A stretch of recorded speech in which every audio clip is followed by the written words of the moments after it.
Ayan po. Ano po yung tawag dyan, Secretary Bunuan? Di ba revetment yan? Revetment, Your Honor.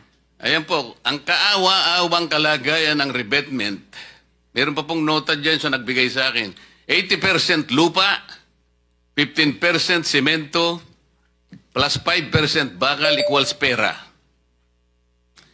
Ano po dapat yung reinforcing bars nitong revetment na ito? Kasi po wala eh. Kahit na po siguro kawayan lang, wala yan eh. Tingnan po ninyo. Wala pa po tubig ito. This is supposed to be, siguro medyo river po ito eh. Tatagal po ba ito, Secretary? Itong ganito? Hindi siguro, Your Honor. I think this is a failure of the structure in itself.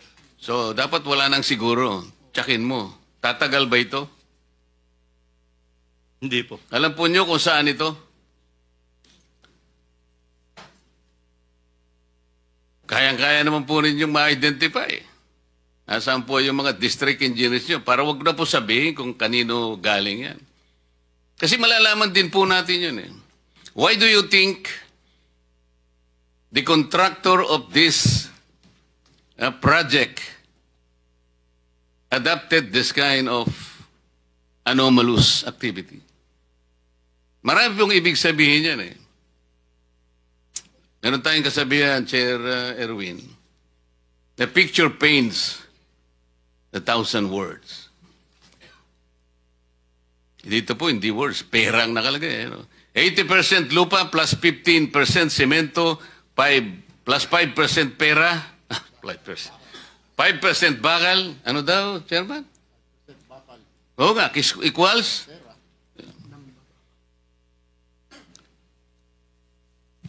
This is a microcosm of the projects, I think. This completely represents the project na ginagawa po ngayon. Kaya, wala po talagang mangyayari sa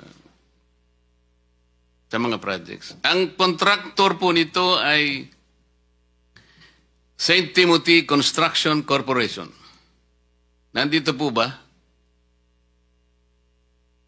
ang representative? Ang sinasabi ko po yung kalumpit. Hindi ko po sinasabi ito. Ito ano lang po ito. Ibang project po ito. Pinakikita ko lang para magkaroon po ng idea ang mga kababayan natin kung sila'y sumusubaybay sa atin.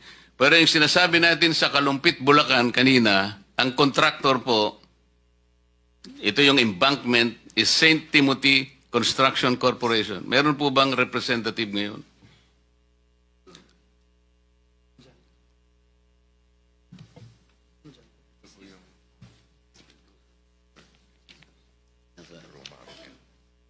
Ito?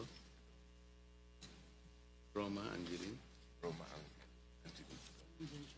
The representative is one Miss Maria Roma Angeline Remando. Nandyan po ba kayo, Madam?